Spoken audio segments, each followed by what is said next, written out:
laki-laki harus juga beli apa harus nyewa atau beli gitu pas pertama kali melakukan tarian. Sampai gak kena, terus suasana di sekitarnya itu bising lah, jadi pusing gitu tuh orang-orang udah lah gitu. Sedangkan kita pas turun-turun itu bau keringet gitu. Itu bikin apa sih, agak mencekam juga sih ya kalau dengar ceritanya ya.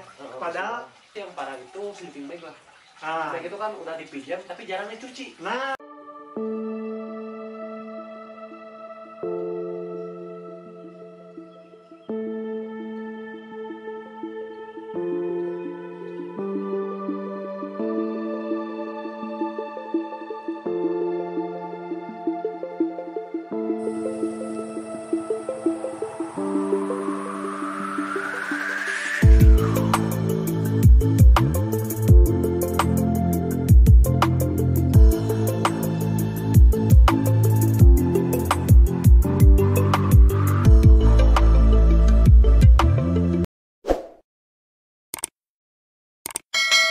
Assalamualaikum warahmatullahi wabarakatuh. Kembali lagi bersama saya di channel Opi Sutrisno.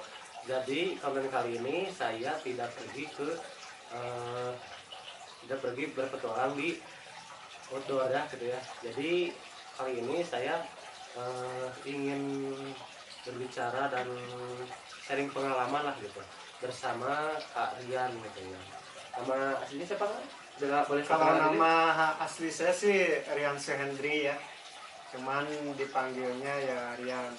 Terus kenapa awalannya Kak gitu? Kalau umumnya sih orang kan manggilnya kalau orang yang lebih dewasa kan Kak ya. Cuman karena basically saya organisasinya dulu di Gerakan Pramuka, jadi biasanya awalan kata awalan namanya tuh biasanya panggil Kak. Gitu kan. Jadi Kak Rian ini pindahan dari Padang ya.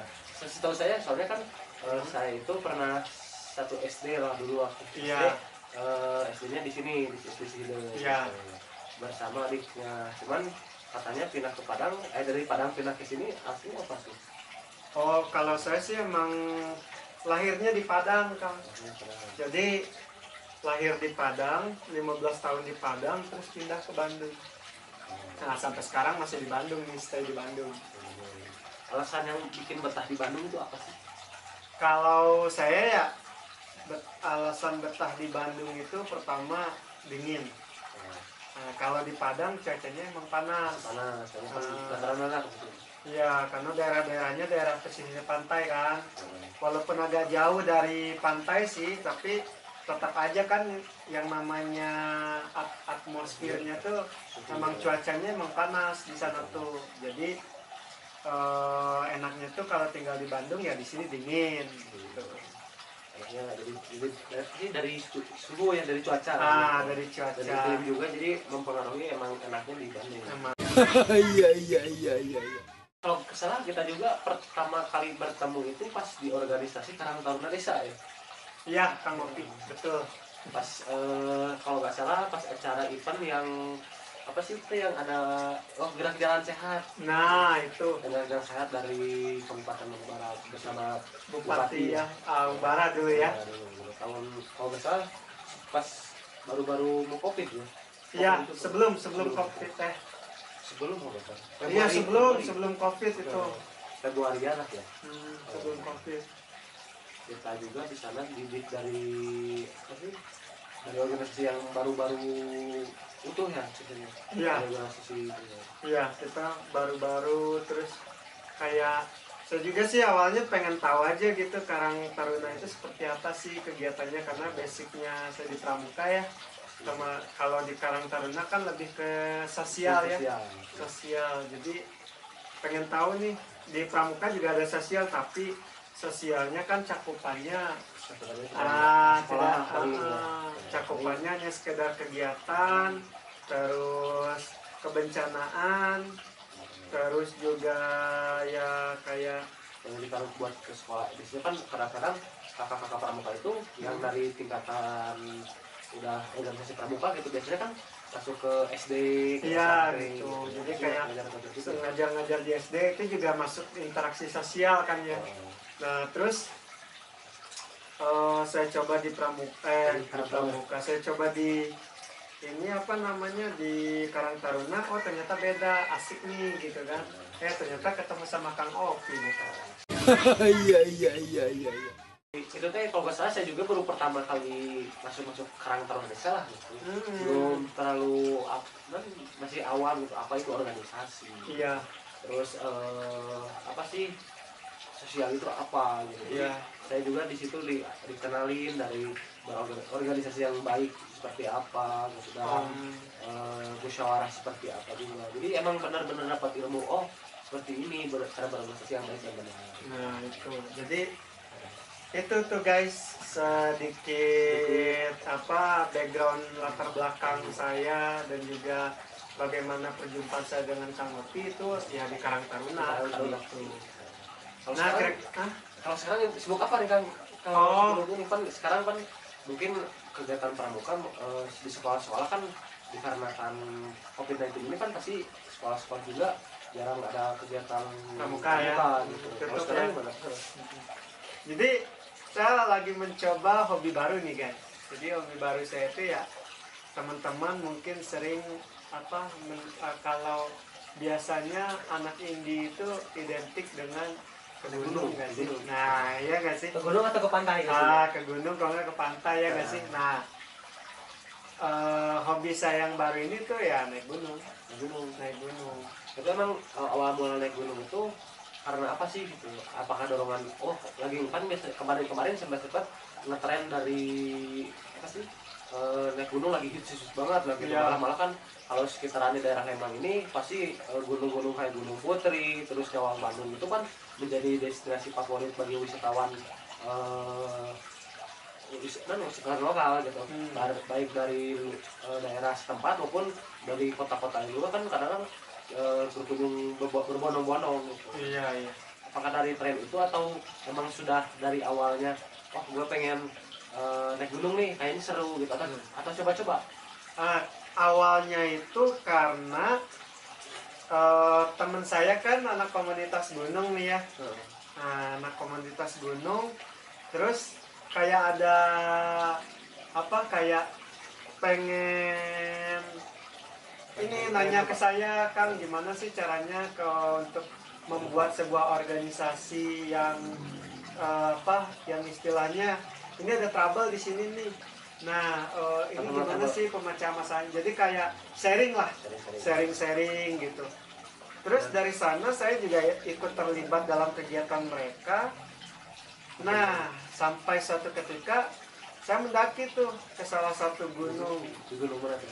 Nah, itu Gunung Gede, Kang. Gunung Gede Pangrango tuh yang di Bogor.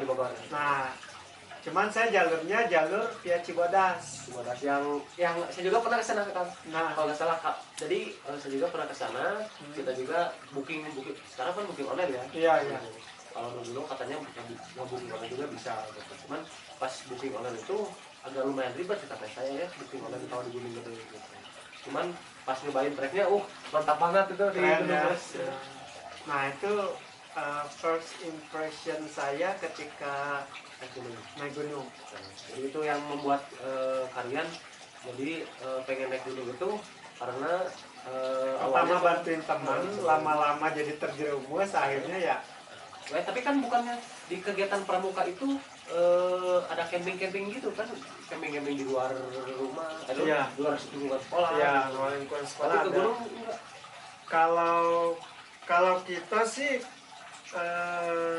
di pramuka sendiri ya kebanyakan ada sih, cuman berupa kayak perlombaan gitu, lomba lintas alam. Biasanya kan kayak pos ini udah ada pos-posnya, jadi kita tetap jalurnya jalur trekking gitu. Jadi tinggal jalan-jalan aja. Iya gitu. Terus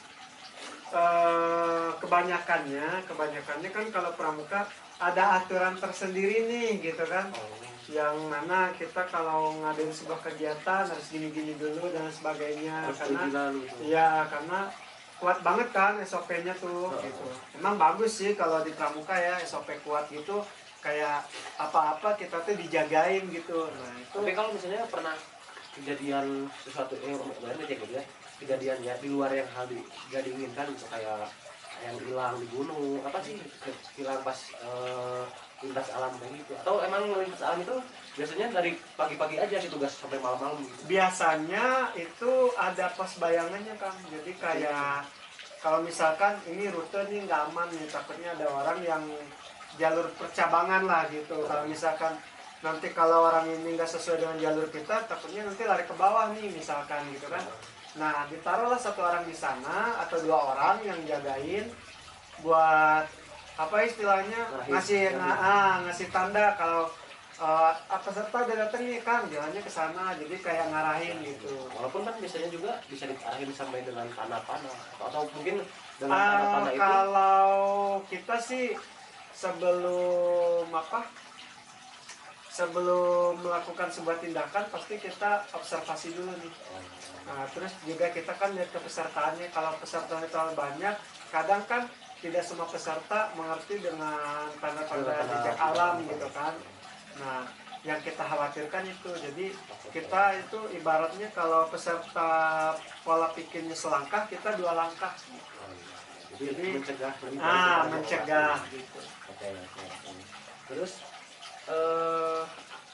selama pendakian itu pas pertama kali mendaki pernah apa sih alat-alatnya itu emang pernah minjem atau minjem atau udah beli gitu? Oh gue mau suka mendaki nih, pertama mendaki harus udah beli apa harus nyewa atau beli gitu pas pertama kali mendaki?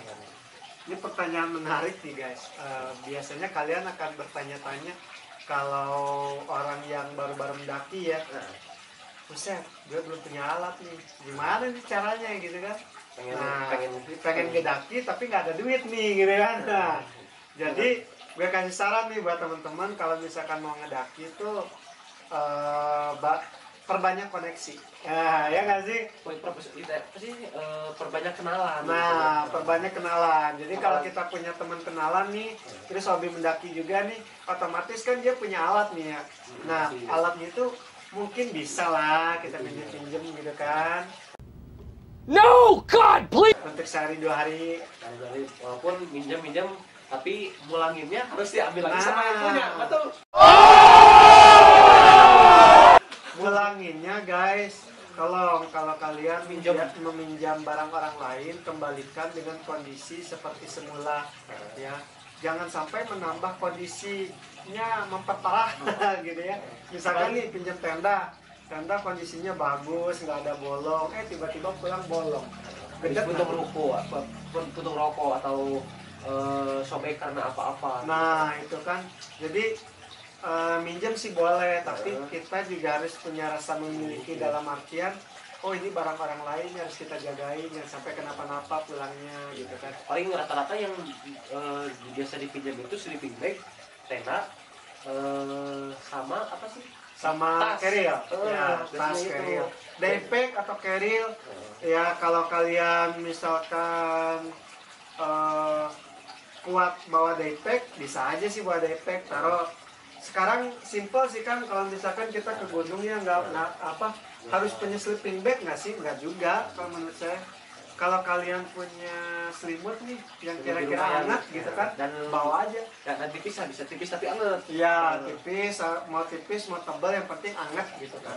Karena kan kalau yang namanya di gunung kita nggak tahu ya, cuaca kan sering berubah ya. Apalagi dengan minimnya peralatan, kurangnya pengetahuan, lebih memperparah lagi kan. Nah makanya setidaknya dengan alat yang kita rasa sehari-hari, oh ini anget nih alatnya gitu, contoh selimut gitu kan, ya udah bawa aja gitu. Jadi nggak usah ribet beli itu ini gitu, tapi yang tadi manfaatin yang ada di rumah. Ya cuma satu hal yang saya titip, ketika kalian sudah punya finansial untuk membeli barang, jangan minjem terus ke temannya. Emang apa sih nggak boleh? Sombong amat. Kasian. ya pastinya, soalnya kan kalau minjam terus kan pasti otomatis kepake dan biasanya dengan seringnya dipakai pasti kan ada perubahan. Iya, ada perubahan, memperpendek usia dari barang. Ya itu pokoknya. Apalagi kan kadang-kadang teman-teman udah pinjam, biasanya sih yang parah itu sleeping bag lah.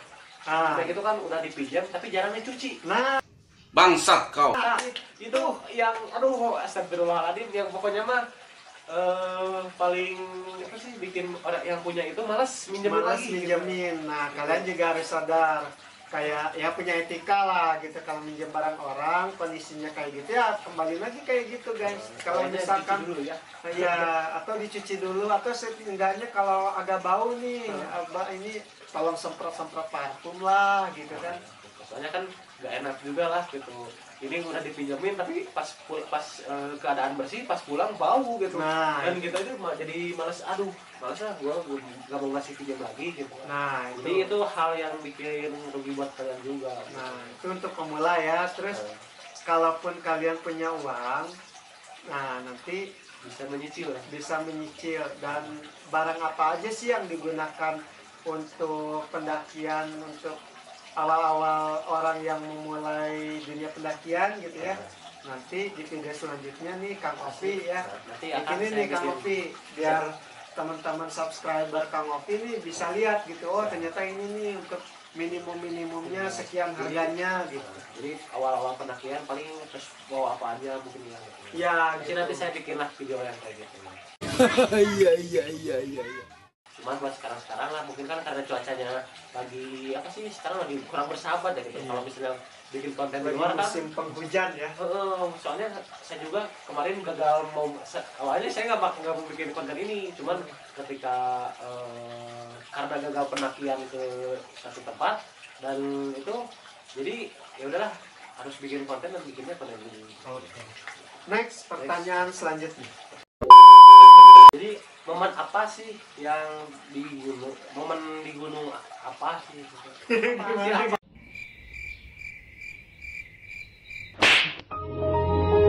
Momen di gunung mana yang paling berkesan gitu? Dan Kalau apa gitu? dari semua gunung ya, Heeh. yang pernah saya daki ya, ya walaupun teman-teman mungkin udah lihat di channel YouTube saya. Bentar, namanya channel YouTube-nya apa? Iya, Saya lupa ya. belum sempat punya channel itu ya. Jadi Kang Ovi, saya juga punya channel YouTube nih. Nama channel YouTube saya itu Rian Scoutuber. Nanti kalian bisa lihat di linknya ya. Dan jangan lupa subscribe Nah, channel itu. ya, gitu ya. Subscribe, tapi kalau nggak nonton percuma dong ya. Iya. Iya. Tapi harus nonton juga. Jadi subscribe, komen, and like ya. Nah, Paket itu yang paket penting. komplit. Nah. Apalagi harus dinyalain loncengnya ya, Lonceng biar nggak notifikasinya. ketinggalan. Biar nggak ketinggalan konten-konten Konten yang yang terbaru gitu. terbaru. Dan kita juga mungkin kedepannya bakal collab barang-barang lagi ya gitu. Ya. Mau Nanti berguna kita akan barang. ada project collab kemana kita ya nanti ya biar Jadi- kalian jadi- penasaran. Nah, jadi kalian harus ikuti terus channel ini biar kalian nggak ketinggalan gitu ya. Ya. Terus ya intinya mah yang paling berkesan itu adalah view-nya sih. Iya, Kayak view-nya. misalkan kalian di sana nemuin air panas. Nah, Terus kedua kalian di Danau. sana nemuin danau. yang di danau biru kalau nggak salah. Iya, danau Telaga Biru. Oh, Nah, itu. apalagi Telaga Biru lah ya. Oh. Nah, terus ke di puncaknya, wih keren itu kan. saya nggak ke puncak sih waktu itu kan, soalnya karena kan saya pertama kali mendaki itu kan bersama bareng-bareng teman saya lah. Saya itu Iya. bikin sama teman-teman bikin apa sih, bukan komunitas, bikin Iya. untuk grup kita lah gitu, namanya itu pendaki bodage gitu ya. Nah. Jadi istilah istilah bodage itu pertama itu karena kita pergi ke gunung gede. Oh, bener. Gunung Gede dikarenakan pertama kita itu ada teman yang lagi banyak momennya di sana gitu loh. Ada teman saya yang datang ke sana sakit, jadi dia gak ikut pendakian padahal udah booking online juga, udah punya slot. Terus ada yang saya juga mengalami kram pas pendakian kan. Pas itu teh pas di kalau nggak salah di pos mau ke kandang batu kalau nggak salah. Oh, Kandang bener. batu. Terus dan yang paling unik itu saya dan teman-teman itu kan bawa alat masak gitu. Alat masaknya itu kompornya itu jadi udah gak bener lah gitu, karena gak bener itu si apinya itu kadang nggak gedean, kadang nggak Iya. ngetikan gitu. Jadi si masaknya itu jadi gigi, terus bawa bukakak. Kalau orang Sunda itu bakakak lah gitu ya, bakakak atau hayam yang guluntungan kan kayak butuh satu ekor ayam yang disebutnya bakaka gitu. Nah bakaka itu kita bawa dari Hamin satu itu ke pos itu pas dibuka di pas tempat pakai camping itu kan di Karang Badak.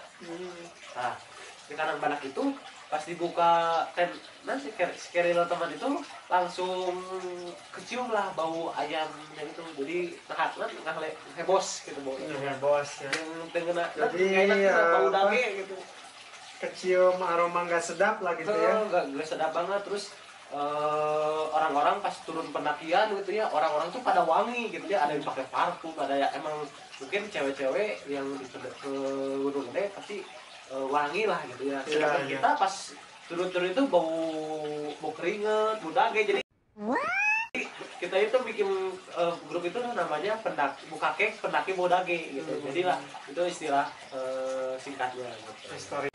Iya. Berkesan kedua ya.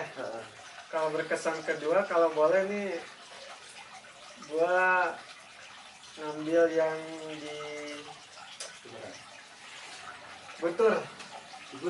Nah, cuman sebelum adanya ini ya, sebelum adanya cagar alam ya.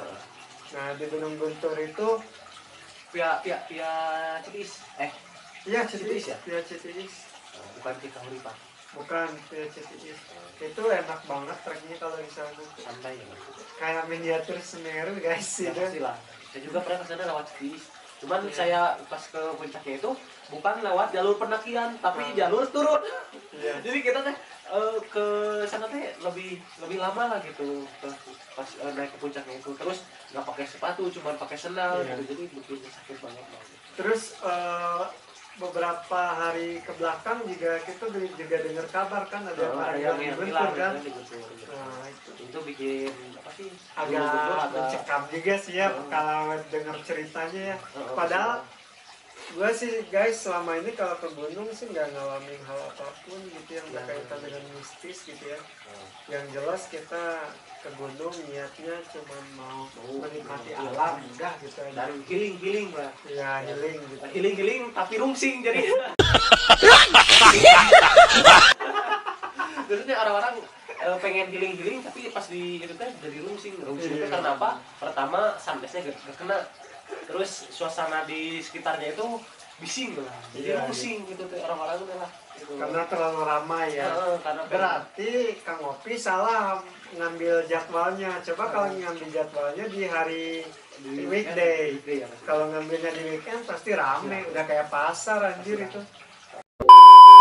Pertanyaan selanjutnya berarti ya, untuk satu pertanyaan terakhir, mungkin pertanyaan pamungkas gitu kan. Iya.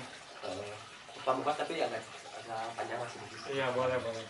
Jadi target akhir tahun ini rencana mendaki gunung kemana dan kesan dan pesan-pesan untuk para istilahnya pendaki pemula ya. Iya. Untuk pendaki pemula silakan kan.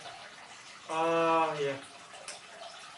Kang Opi ya, untuk target sekarang itu di tahun ini saya mau kemana ya kira-kira? Ya ikutin Kang Opi aja lah, saya mah mau diajak kemana juga hayu gitu. Tapi kan mungkin dari awal dukung sekarang mungkin dari udah mau penghujung akhir tahun juga gitu kan. Iya. Penghujung akhir tahun sekarang saya juga bingung Kang mau kemana, jadi saya mah ngikutin Kang Opi aja lah. Kalau Kang Opi mau kemana ayo nanti saya antar gitu aja lah. Ya, siap sana gitu. Mungkin karena dikarenakan cuaca kan lagi ke PKM ya kan. Kalau Nah, misalnya juga kalau PPKM sih udah enggak ya. Cuman apa namanya? Cuman ya dari cuaca aja sih ya.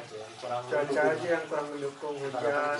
Terus juga kecocokan dari kesibukan rutinitas lah ya. Jadi kalau kadang kita juga harus tahu nih di mana waktunya harus mendaki, di mana waktunya harus berhenti. Karena kan takutnya kalau cuacanya jelek juga kan nggak mungkin kita memaksakan kan. Apalagi kita harus juga orientasi nih guys. Kalau kalian misalkan ke gunung ini, coba kalau punya kenalan, coba cari informasi di Di Google atau di Google atau di Instagram mungkin udah banyak ya banyak ya informasi tentang para perkembangan sekarang gimana sih cuaca di sana misalkan kan. dan terekspeknya juga mungkin kalau yang belum tahu bisa cari-cari dulu gitu. Nah gitu. Jangan sampai belum tahu apa-apa udah langsung nggak Berangkat, langsung aja lah gitu. cuma nggak tahu Ternyata apa pas tuh. datang kan tutup gunungnya.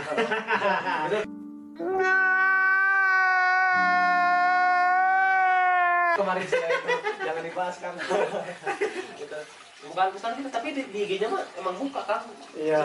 Cuman ya tapi karena kan mungkin ada apa gitu di sana tuh base camp-nya itu tutup. Jadi Nah, balik lagi saya. jadi Aduh, balik lagi Genap. kan kecewa kan ya. Gitu. Jadi pesan-pesannya buat teman-teman kalau yang baru-baru mendaki ini pertama yang harus dipersiapkan fisik, yang kedua pengetahuan orientasi medan, yang penting sih pengetahuan orientasi medan juga penting karena dua hal ini Saling kayak berkaitan. saling berkaitan. Kalau ilmu orientasi medan kita punya tapi ilmu tentang pendakiannya kita nggak punya, ya kurang punya, apalagi nggak punya sama sekali, bahaya juga buat kita.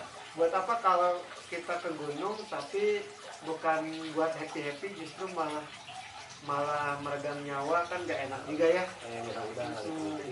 Berangkatnya happy, pulangnya duka gimana, kan nggak baik juga gitu. Nah, jadi pulang pergi harus happy ya guys. harus happy gitu. Jangan Terus sampai membawa duka lah. nah itu. Terus ya selanjutnya perlengkapan. Kalau dirasa kalian nggak punya perlengkapan, pinjam ke teman. Kalau kalian punya finansial, sisihkan. Tapi kan sekarang juga udah banyak gitu kan tempat rental outdoor gitulah tempat Cicil satu-satu dulu kan gitu. Iya. pertama kali mendaki ya Kang minjam ke sana sini gak ada yang ngasih gitu. Aduh sedihnya itu. Nah berarti Gitu. kalau nggak ada yang ngasih udah diam, nggak usah maksain di rumah. Takutnya malah membahayakan nyawa sendiri. Nah itu malah saya aduh pokoknya pertama kali saya mendaki gunung gitu ya, itu yang pikir apa sih, bikin berkesan banget lah. Nah itu alat-alatnya minjem, pengetahuannya kurang gitu, cuacanya yang pas daki itu hujan gitu. Jadi kita tuh pas datang ke sana tuh bukan berdiriin tenda, tapi datang ke sana tuh langsung apa sih, langsung foto-foto, bersuap dulu ya. dulu, nggak langsung ini itu salahnya. Jadi langsung hampir lah saya juga di sana hampir kena hipo gitu. Ya Kan intinya kita belajar dari kesalahannya nggak sih. langsung Nggak semua orang itu terlahir dengan sempurna ya. Jadi saya juga dari situ langsung memperbaiki, membeli alat-alat cicilan dari segi bag, tas, terus sepatu, celana, baju dan itu kan kenyamanan juga gitu. Nantilah di konten berikutnya saya rekomendasiin celana, baju mungkin yang teman-teman itu untuk para pendaki pemula harus pakai apa aja. Nah itu. Iya. Intinya buat teman-teman yang baru mendaki, yang terpenting jaga kesehatan, jaga keselamatannya juga ya, karena itu faktor terpenting kalau kita mendaki ke gunung. Orientasinya juga kayak explore, cari-cari informasi biar kita lebih aman juga nantinya. Jadi nggak asal mengikuti ego, pengen kesini tapi peralatannya nggak ada, ininya nggak ada, ya udahlah bawa seadanya. Tapi yang tadi yang saya sudah jelaskan teman-teman, kalian simak dengan baik, ini akan menjadi informasi yang amat berguna. Pilih yang baiknya, buang yang buruknya. Tapi kadang-kadang juga kan buat pendakian berlagu ya, nomor satu yang diutamain itu kekeluargaan, jangan pilih ego. Soalnya kan kadang-kadang ego itu bisa merusak semuanya. Iya. Gitu. Dan kadang-kadang juga yang dilatih itu fisik, tapi yang karena itu mental. Another one. Dilatih itu fisik, tapi yang karena itu mental. Jadi untuk konten kali ini cukup sekian. Jangan lupa ikuti terus channel ini agar kalian tidak ketinggalan, dan Saya lupa. Oke teman-teman, jadi untuk konten kali ini cukup sekian dulu gitu ya. Jangan lupa like, comment, and share gitu. Dan jangan lupa juga buat subscribe channel YouTube-nya Rian Scottuber dan juga channel Opus Sutrisno. Iya. Biar channel ini, channel kami berdua makin berkembang dan kita juga bisa Amin. mengeksplor daerah-daerah yang belum kalian ketahui juga. Nah, buat kalian nih yang pengen ke ngopi, pengen kemana, ya coba komen di bawah. Ya. Jadi biar kalian ngerekomendasiin tempat-tempat yang harus saya datangin. Nah, rekomendasi nih, coba tantang nih. Ya, tapi jangan tapi jangan tentang saya harus explore malam-malam gitu ya. saya nggak bisa kalau gitu. Jadi kalau masih konten-konten outdoor saya insya Allah bisa. Bisa lah ya, oke lah. Itu saja konten video pada kali ini. Jangan lupa di komen, like, and subscribe sekali lagi. Jangan lupa dan jangan lewatkan video-video selanjutnya Yang dari terbaru. Ovi Sutrisno Channel. Oke. Bye-bye.